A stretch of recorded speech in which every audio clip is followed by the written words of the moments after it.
Hello everyone, कैसे हैं आप। आई होप आप घर पे अच्छे से होंगे। बच्चे, जैसे हमारा चैप्टर 3 चल रहा है पेयर ऑफ लीनियर इक्वेशंस, तो अभी तक इस चैप्टर की first 2 exercise we have done, that is exercise 3.1 and 3.2, जिसमें हमने सीखा था ग्राफ मेथड कि ग्राफिकली हम लीनियर इक्वेशंस को कैसे सॉल्व कर लेते हैं। जैसे यहाँ पर ये मैंने पेयर लिख रखा है, this is the pair of linear equation. Graphically इन दोनों को हम कैसे सॉल्व करते हैं और ग्राफ से हमें उनके सॉल्यूशंस के बारे में कैसे कंफर्म हो जाता है कि कैसा सॉल्यूशन आने वाला है। अगर लाइंस इंटरसेक्टिंग है तो आप बोलते हो सर यूनिक सॉल्यूशन है। अगर लाइंस पैरेलल है तो नो सॉल्यूशन। अगर लाइंस कोइंसाइड कर जाती हैं, ओवरलैप कर जाती हैं, तो we say there are infinite many solutions. Okay dear, तो आज हम इन्हीं इक्वेशंस को सॉल्व करेंगे एक और मेथड से, that is called substitution method. देखो, जैसे मैंने स्टार्टिंग में आपको बताया था कि हमने यहाँ पर 4 मेथड सीखने हैं इन इक्वेशंस को सॉल्व करने के लिए। ग्राफ हो गया। अब 3 जो मेथड्स बचे हैं दे आर अलजेब्रिक मेथड। ठीक है, अलजेब्रा में आ जाता है वो। उसमें कुछ ग्राफ वगैरह कुछ नहीं बनाना, बहुत ही सिंपल मेथड्स हैं, बहुत ज़्यादा सिंपल मेथड्स हैं, जिसमें सबसे सिंपल आपका सब्स्टिट्यूशन मेथड। वैसे तो सारे सिंपल हैं बट सब्स्टिट्यूशन में कोई टेंशन नहीं रहती है। ओके, तो आज उस मेथड को सीखेंगे। और जैसे कि आपको पता है यार, ये पेयर ऑफ लीनियर इक्वेशन आपको 3 केस प्रोवाइड करती हैं, नो सॉल्यूशन, इनफिनाइट और यूनिक। तो मैं तीनों एग्जांपल्स लूंगा और देखेंगे यार सब्स्टिट्यूशन से अगर हम उन तीनों टाइप के क्वेश्चन करें तो क्या हमें प्रॉब्लम आएगी या किस तरह से हम उनको सॉल्व कर सकते हैं। वेरी सिंपल मेथड, बहुत ईजी है, ध्यान से देखना है और अपनी नोटबुक पे प्रॉपर नोट्स बनाने हैं। ये सबसे बड़ी चीज़ है। वीडियो देख लोगे, नोट्स नहीं बनाओगे, कोई फायदा नहीं है। ठीक है, तो ध्यान से देखें। We start substitution method. तो इसी तरह से पेयर ऑफ लीनियर इक्वेशन, ठीक है, 2 लीनियर इक्वेशन आपको दे दी जाएंगी। ये आपकी स्टैंडर्ड फॉर्म में हो गई। अब हम यहाँ पे कोई एग्जाम्पल सेट कर लेते हैं अपनी ही इच्छा से। Let us take 1 example. आप भी अपनी इच्छा से कोई भी एग्जाम्पल सेट कर लो, कोई भी 2 लीनियर इक्वेशन ले लो। ठीक है, और उसको चेक कैसे करना है कि वो सोल्यूशन कैसा है, वो तो मैंने पहले ही बता दिया। कंसिस्टेंट इनकंसिस्टेंट का वो पहले ही मैंने आपको कंडीशन सिखा रखी है। तो किसी भी मेथड से मानो आप उसको सॉल्व कर रहे हो, लेकिन पहले उसको देख लो, खुद ही माइंड में कैलकुलेशन कर लो कि इसका सोल्यूशन क्या आने वाला है। ये चीज़ का आपको ध्यान रखना है। तो जैसे यहाँ पर मैं इक्वेशंस ले रहा हूँ, late us take 2x + 3y = 4। ठीक है, तो इसके साथ मैंने वैसे ही कोई और इक्वेशन ले ली। Let it be 4y minus let it be 8y, ठीक है, = 5। Now we have these 2 equations.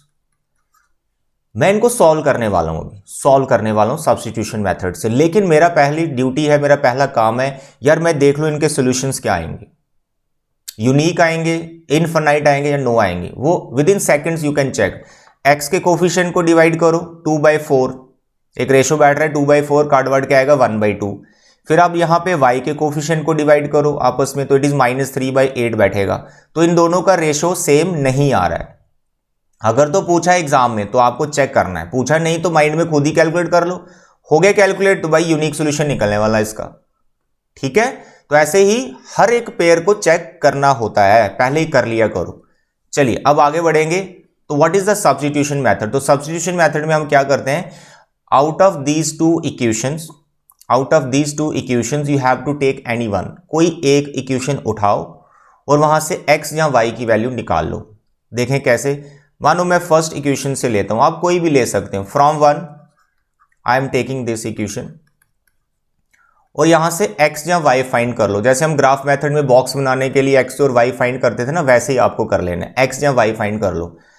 तो लेट अस सपोज कि मैं यहां पे y फाइंड करता हूं। तो मैंने क्या किया यार, x वाली टर्म वहां ले गया, ठीक है, और फिर y का वैल्यू कितना आ गया सर, y मेरे पास आ गया 4 - 2x/3। इसको दे दो number 3। This is first, this is second, और जो आपने y की वैल्यू निकाली या फिर x की निकालोगे उसको नंबर 3 दे दो। अब आपको क्या करना है, ये जो y की वैल्यू आपने फाइंड की फर्स्ट इक्वेशन से, इसको आप पुट करना है सेकंड में। ये जो आप पुट कर रहे हो, सब्स्टिट्यूट कर रहे हो, इसी वजह से इसका नाम सब्स्टिट्यूशन मेथड है कि आप एक वेरिएबल की वैल्यू निकाल के एक इक्वेशन से फिर उसको दूसरी इक्वेशन में आप पुट करते हो। भाई इसी को फर्स्ट इक्वेशन में मत पुट कर देना जहां से आपने इसको फाइंड किया है, कुछ भी नहीं आएगा, सब कटवर्ड जाएगा, वो राइट और लेफ्ट साइड इक्वल आ जाएंगी, नथिंग एल्स। तो इसलिए जहां से आपने इसको फाइंड किया उसी इक्वेशन में पुट नहीं करना है, उसी इक्वेशन में सब्स्टिट्यूट नहीं करना है, जो दूसरी वाली है उसमें पुट करना होता है। ओके डियर, तो ये है आपका फर्स्ट स्टेप।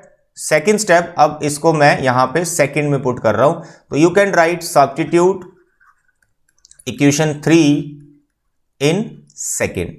तो यहां पर अब आपके सामने देखो एक क्लास 6 का क्वेश्चन बन जाएगा, क्लास 6 का, यानी linear equation in one variable में होने वाली। तो मैं यहां पे लिख रहा हूं 4x माइनस 8। देखो ये मेरी second equation 4x minus 8y, तो y की जगह भाई आपको ये वैल्यू डालनी, ठीक है।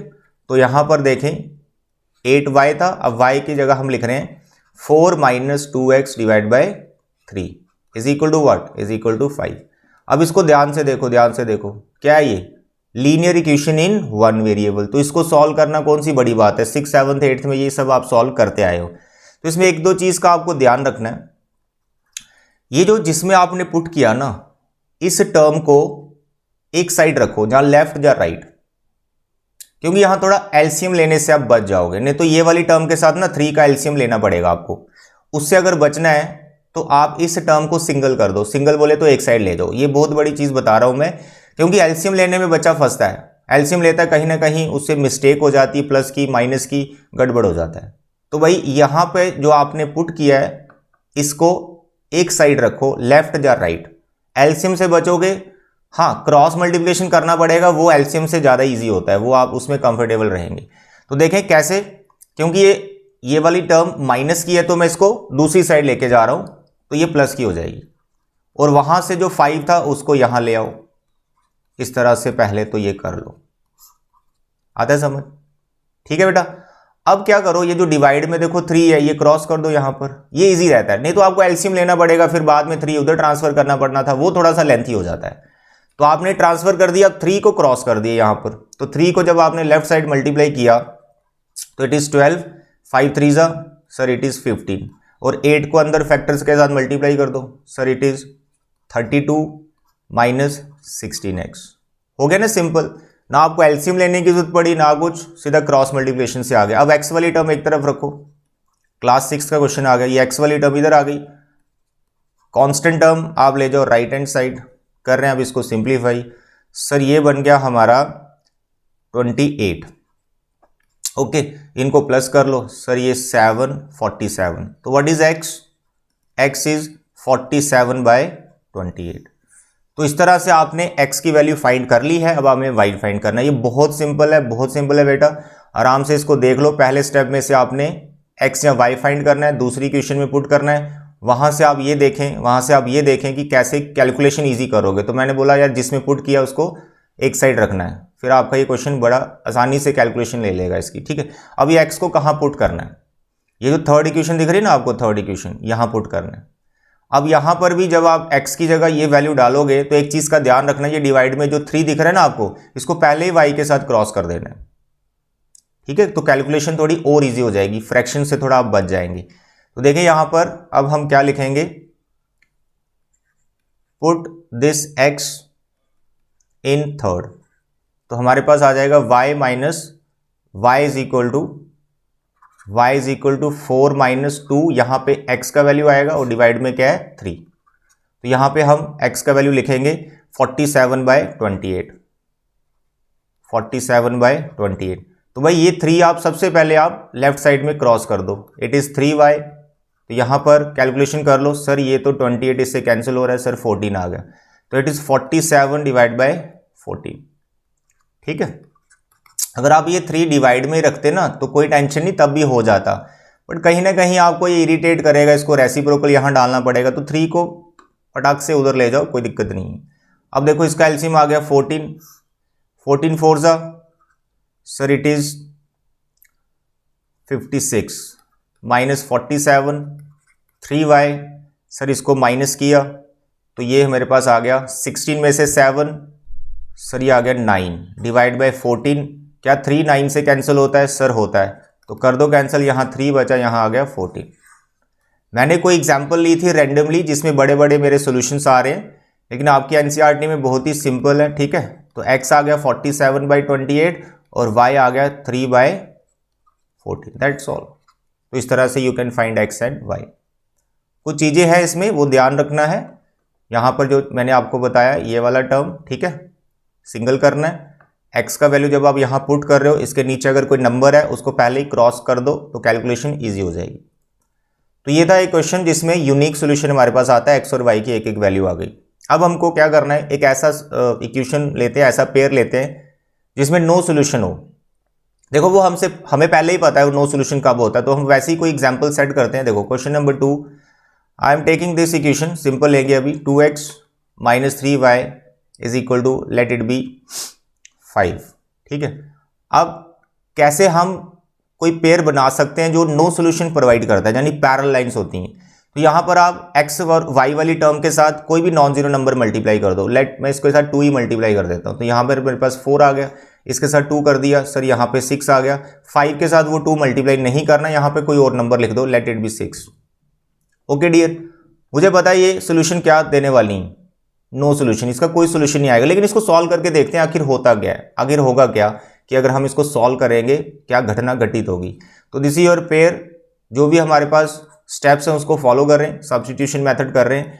From one you find x और y, तो लेट अभी x फाइंड करते हैं। तो यहाँ पे आ गया आपका 3y, so what is x, sir 5 + 3y divide by 2, number 3। First equation से हमने x फाइंड कर लिया, अब इसको पुट करो आप सेकंड इक्वेशन में। सेकंड इक्वेशन में हम पुट करेंगे, यहाँ लिख रहे हैं हम, तो देयरफॉर सेकंड इक्वेशन में जब पुट किया, 4x की जगह आ गया 5 + 3y divide by 2 minus 6y is equal to 6। थोड़ी कैलकुलेशन, सर ये 2 ने 4 को कैंसिल कर दिया, बहुत बढ़िया। तो यहाँ पर ये 2 है, 5 2 ज़ा ये 10, 3 2 ज़ा सर 6, सर यहाँ भी 6y, देखो क्या हुआ, 6y कैंसिल हो गया। तो आपके पास क्या रिलेशन आ रहा है, आपके पास रिलेशन आ रहा है 10 = 6। Is it true statement 10 = 6? No sir, it is false statement, ये तो गलत रिजल्ट आ गया। होगा क्या जब भी आप नो सोल्यूशन वाले सिस्टम को सॉल्व करोगे तो आपके पास इस तरह की कोई स्टेटमेंट आ जाएगी जो एक गलत रिजल्ट होगा। तो इसका मतलब फिर आप इसको कंक्लूड करें कि इट हैज़ नो सोल्यूशन, यहां पर कोई भी सोल्यूशन नहीं आएगा। वैसे ऐसा क्वेश्चन आता नहीं है, ठीक है, एग्जाम में, बट हमें पता होना चाहिए कि नो सोल्यूशन वालों को अगर हम सॉल्व करें तो हमें क्या मिलने वाला है, कुछ गलत रिजल्ट आ जाएगा। ठीक है, तो वैसे ये जब भी सॉल्व करें वो पहले देख लिया करो कि इक्वेशंस कौन सा सोल्यूशन आपको प्रोवाइड करेगी, ये मैं आपको बार बार चीज़ बताता हूँ। अब एक क्वेश्चन हम और करेंगे जिसमें इनफाइनाइट मैनी सॉल्यूशंस निकलते हैं। अब देखेंगे अगर उस टाइप की इक्वेशंस को हम सब्स्टिट्यूशन मेथड से करते हैं तो हमें क्या रिजल्ट मिलते हैं। तो let us take simple example, x + y = 5। तो कैसे बनाते हैं हम, ओवरलैपिंग लाइंस को कैसे फ्रेम करते हैं खुद से, इसी को किसी नॉन जीरो नंबर से मल्टीप्लाई कर दो। तो मैंने यहाँ पर इसको 2 से इंटू कर दिया, सो 2x 2y और 10। हमें पता है यार ये वाला पेयर क्या प्रोवाइड करेगा, इनफाइनाइट मैनी सॉल्यूशंस, वो तो पता है। लेकिन जब हम इनको सब्स्टिट्यूशन मेथड से सॉल्व करेंगे तो क्या होगा, let us see. Now we have 2 equations, number 1 and number 2। So what is the first step, भाई कोई भी एक इक्वेशन उठा लो। फ्रॉम 1, तो मैंने फर्स्ट इक्वेशन को लिया और यहाँ से मैंने y फाइंड किया, तो मेरे पास आया 5 - x। नंबर 3, इसको आप पुट कर दो सेकेंड में, पुट थर्ड इन सेकेंड। तो जब इसको हमने सेकेंड में पुट किया तो 2x + 2, y की जगह लिखना आपको 5 - x इज इक्वल टू 10। तो यहाँ पर आपके पास क्या होगा, देखें ध्यान से, 10 यहाँ पे 2x = 10, 2x कैंसिल हो गया, 10 = 10। तो is it true statement, yes it is true. इसमें क्या होता है, इनफाइनाइट मैनी में जब आप सब्स्टिट्यूशन मेथड से सॉल्व कर रहे हो तो आपके पास जिसको आप फाइंड कर रहे हो ना, यानी वेरिएबल x की जब y की वैल्यू, वो पूरा डिलीट हो जाएगा, वो कैंसिल हो जाएगा। और उसके बाद जो आपके पास स्टेटमेंट बचेगी वो हमेशा एक ट्रू स्टेटमेंट बचेगी, जैसे 10 = 10 आ गया। ये हमेशा ऐसा ही होता है जो इनफाइनाइट मैनी सॉल्यूशंस प्रोवाइड कर रही होती है। तो इसके बाद आप कह सकते हो कि ये वाला जो सिस्टम है इनफाइनाइट मैनी सॉल्यूशंस प्रोवाइड करेगा, infinite many solutions. Unique solution में x और y की एक एक वैल्यू आ जाएगी। कैसे हम फाइंड करते हैं वो मैंने आपको बता दिया। नो सॉल्यूशन वाली इक्वेशंस को अगर आप सॉल्व करोगे तो एक गलत स्टेटमेंट आएगी, ठीक है। उसके बाद इनफाइनाइट वालों को सॉल्व करोगे तो एक ट्रू स्टेटमेंट आएगी, बट उसमें x y बिल्कुल डिलीट हो चुके होंगे जिसको आप फाइंड कर रहे होंगे, तो जस्ट कांस्टेंट रह जाएंगे जो कि एक ट्रू स्टेटमेंट प्रोवाइड कर रहे होंगे इनफाइनाइट के केस में। तो यही 3 तरह के ही क्वेश्चंस होते हैं, और ठीक है, इसी से हमने ग्राफ मेथड में भी 3 तरह के क्वेश्चंस में देखा कि कैसे उनको हम सॉल्व करते हैं, और सब्स्टिट्यूशन मेथड भी मैंने आपको बता दिया। तो इन्हीं क्वेश्चंस की आपको खूब प्रैक्टिस करनी है, ज़्यादा आपको प्रैक्टिस करनी है इस टाइप के क्वेश्चन नंबर 1 जिसमें आपको यूनिक सोल्यूशन प्रोवाइड हो रहा है। ओके, कोई भी पेयर उठाओ, देख लो यूनिक है, देखो उसको यूनिक है, हाँ यूनिक है, सॉल्व करना स्टार्ट कर दो। मेथड्स आपको मैंने बता दिए, सॉल्व कैसे करना है। पहला स्टेप, किसी भी इक्वेशन से आप कोई एक्स या वाई फाइंड कर लो, जिससे फाइंड किया उसमें मत पुट करना, फिर दूसरे में डाल देना। यहां पर मैंने पॉइंट बताया, यहां पर इसको सिंगल कर दो और बाकियों को दूसरी तरफ ट्रांसफर कर दो।